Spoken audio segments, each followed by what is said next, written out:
Good morning. Okay, so today we're going to talk about pricing property, price reductions, and a little bit on listing lead generation. But I'm going to talk about that initially because it's something you may want to go back and review it again. And then we'll go through our KDNA and our wins for the week. So hope you guys had a productive weekend. As far as kicking yourself on pricing property, don't overthink pricing property. It's very simple. It comes down to supply and demand and competition. So what is competing with your subject property? And it's as simple as you guys previewing inventory, looking at the other homes that are on the market, and always keeping it tangible and easy for your sellers by explaining what there's always needs to be one or two properties that's competing with your subject property that needs to be on your radar with your sellers. So that if you're, sometimes your sellers are going to say, oh, well, there's nothing that competes with my home. My home is the best in the area, or it's a one of a kind, it's unique, but trust me, price always makes a difference. So it's price, condition, and location, and those are the only three factors that are going to get that home sold. So if it's a location issue, then price will make it sell. So make sure that you set up yourself on an auto search, whether it's a 1 mile radius search or a 5 mile search in the MLS, so that way you're notified of new listings that come on the market. You need to be the first that's notified of something that's new that's competing. Set that up, and then every Fridays make sure that your sellers are updated and that they know what those top one or two properties are that are competing with your subject property. Every time you touch base with them and you update them on your marketing plan on Fridays, then you're also going to have those two properties that are top of mind, that hopefully you've also previewed those and you know how those compare with your subject property. That is your job. That is probably one of the most important elements of your job, is knowing what those one or two properties are that are most comparable with your listing every Friday, because that changes. A foreclosure can come on the market next week and it can totally blow out your CMA to where your CMA is not accurate at all if something else comes on the market, that block or that's comparable with that property. And that's something that in your initial listing appointment, you always want to qualify your pricing analysis and your market analysis, that this is a changing analysis. This changes week by week depending on the market. So it depends on what we're competing with. When we're in fourth quarter, especially right here before the holidays, then it's a little bit of a fickle market because there's, number one, less competition on the market than about any other time of the year. And so just one or two properties in the area can make a huge difference in your pricing. It also can work to your seller's advantage. So if you have sellers that are on the line as far as putting their home on the market, let them know we have very little competition. But there again, guys, this is where it's local in your neighborhood, in your community, based on what's going on in your subdivision. So we see some areas, I see some areas and some price points in Uptown and East Dallas to where the market is softening up a bit.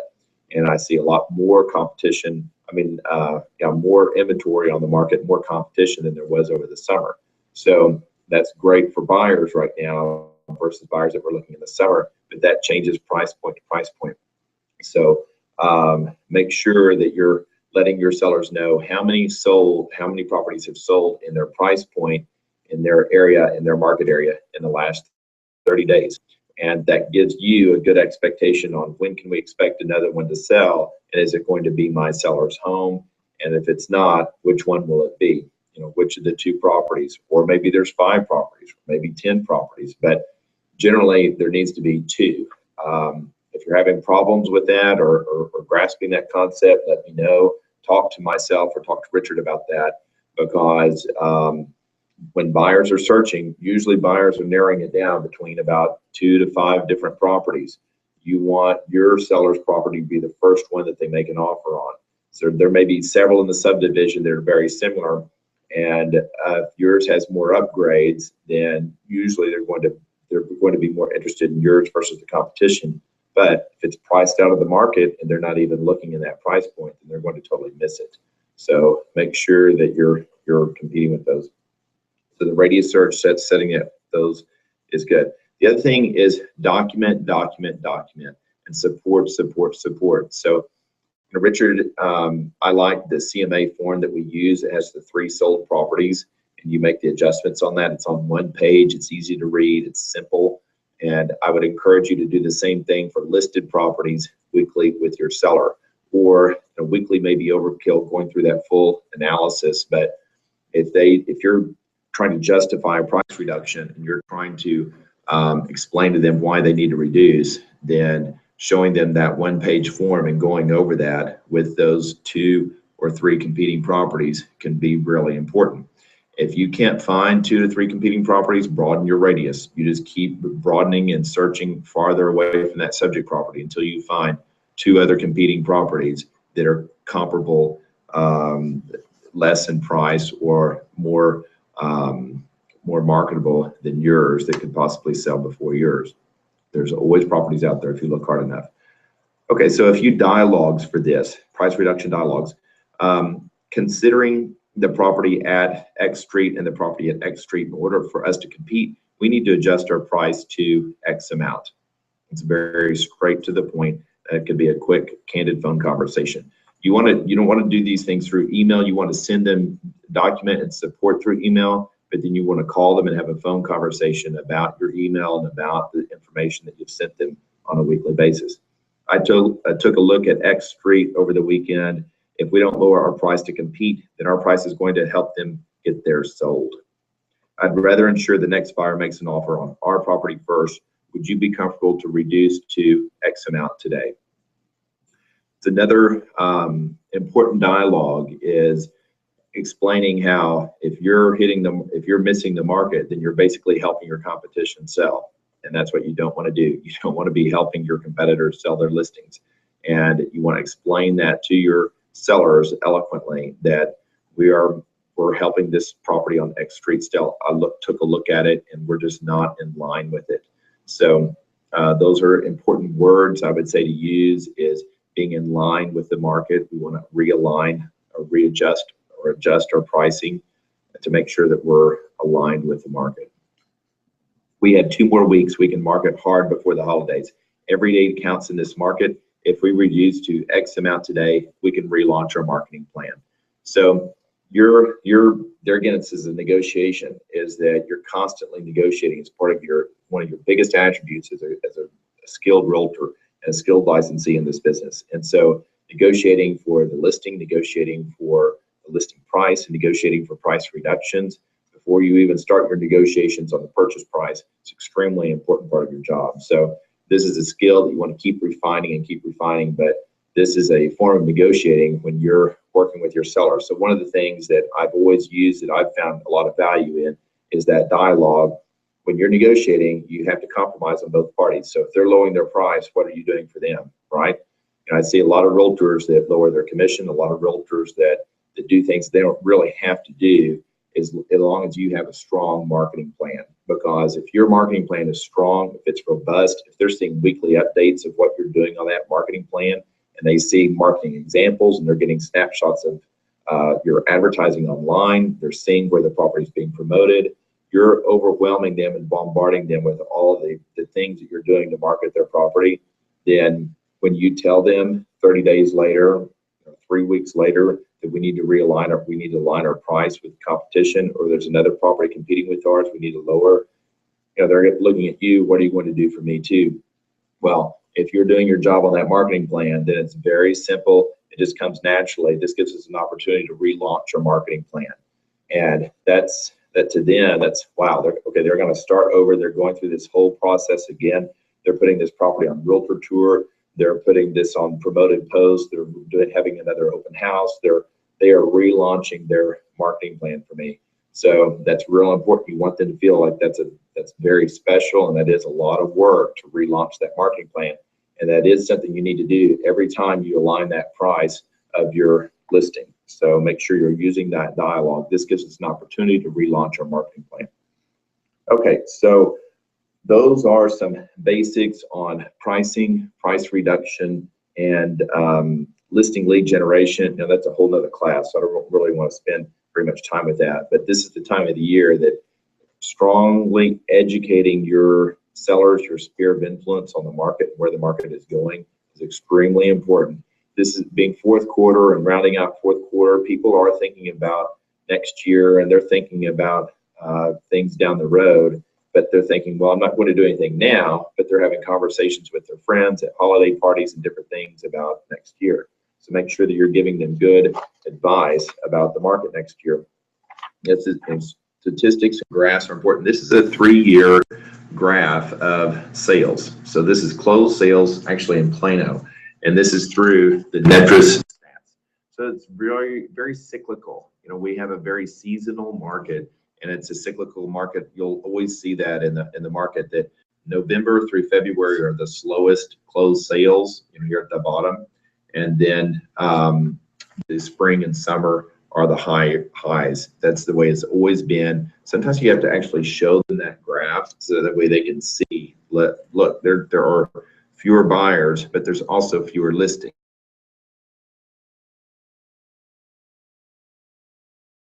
So this and the seasonality and how important cycles are throughout the year in sales. Also, you know, this is Dallas County stats. So these are on Netris and showing the change in the median sales price, basic stats on new listings, pending sales, closed sales, average price, median price, days on market until the sale, inventory of homes for sale. Now, we know that these are probably the most basic stats are in the marketplace, and this is where your job locally is to crunch these numbers in your seller's neighborhood and in your community.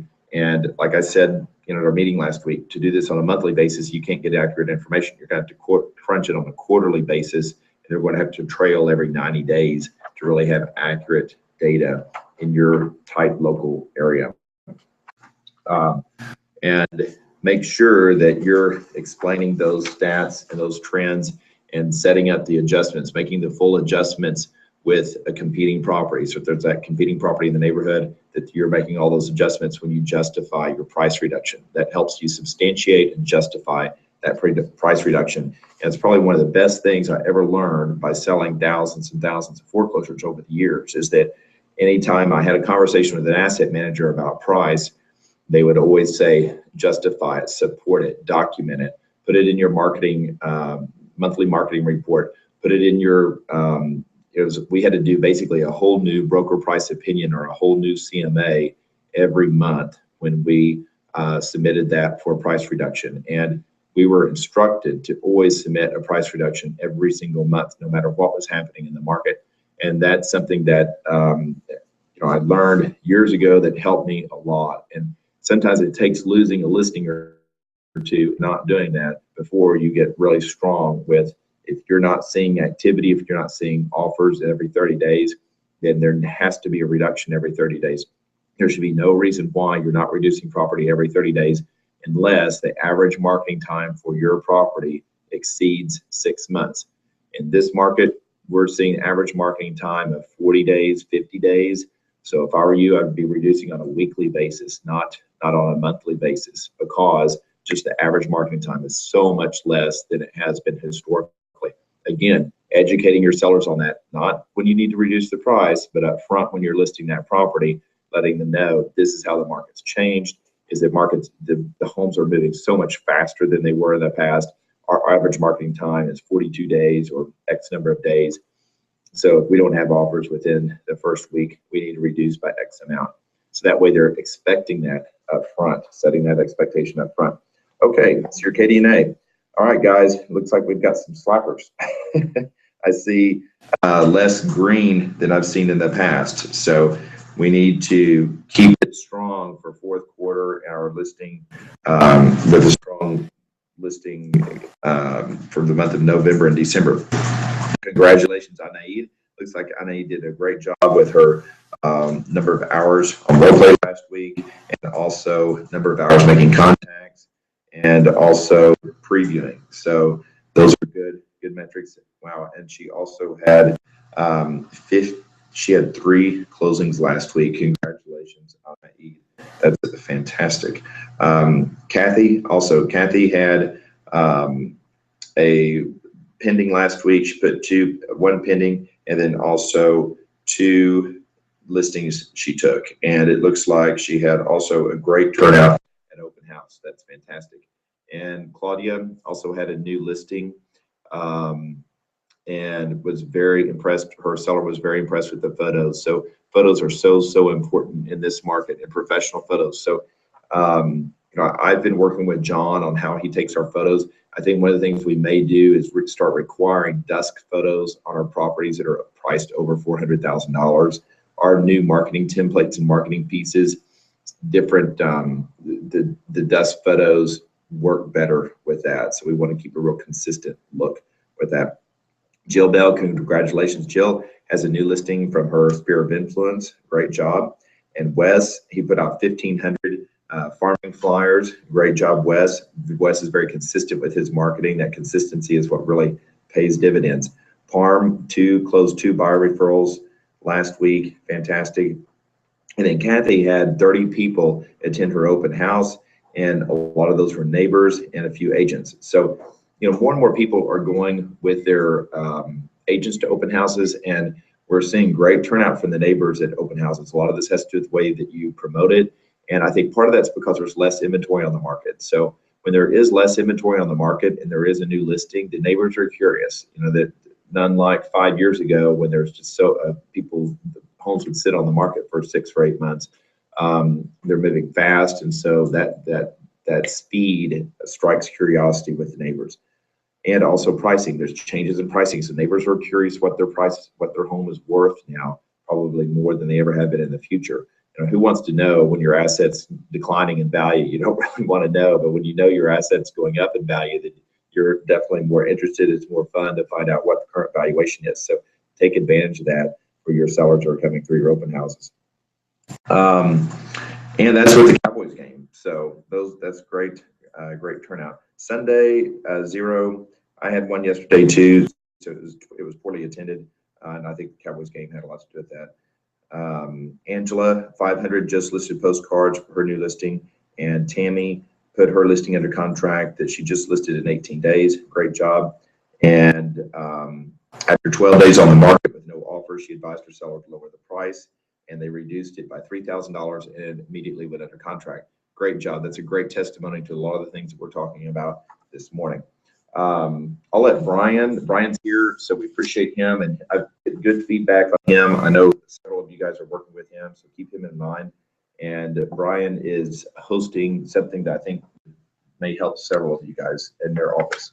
Hey guys, happy Monday morning. Everybody had a successful weekend. It looks like it was, but I'm gonna email the regular Monday email. There will be an attachment.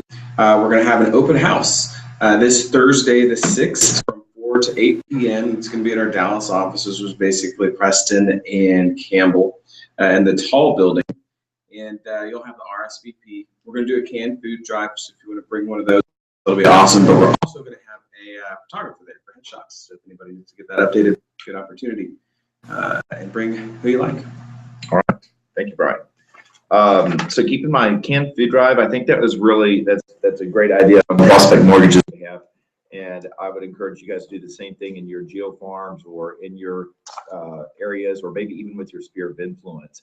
This is a great opportunity of the perfect probably week out of the year to send an email out to your sphere of influence and let them know, I'm doing a canned food drive this week for such and such, or I'm doing a coat drive, whatever is closest to your heart. And call your sphere of influence and remind them of the email that you send. Remind them, I'll be dropping by and I'll be in your area on Thursday to pick up jackets, to pick up food, whatever. And I'd love to stop by and say hello as well. Is it something you'd like to participate in? If not, then I'd love to just say hello. So pop buys probably are more effective this time of the year than probably about any time of the year, because people are connecting and there's a lot of parties and lots of social events. So it's a heartwarming time of the year, and you get out there and warm some hearts as you're serving your clients and doing the great job that you do. And I think I'll leave it on that note, which is, if you are focused on providing value for your sellers and your buyers, and if you just constantly reiterate that from when you wake up in the morning, how can I provide more value for my buyers? How can I provide more value for my sellers, which is basically helping them? How can I help my buyers more? How can I help my sellers more? Then the profit will follow. Have a fantastic, productive, and profitable week.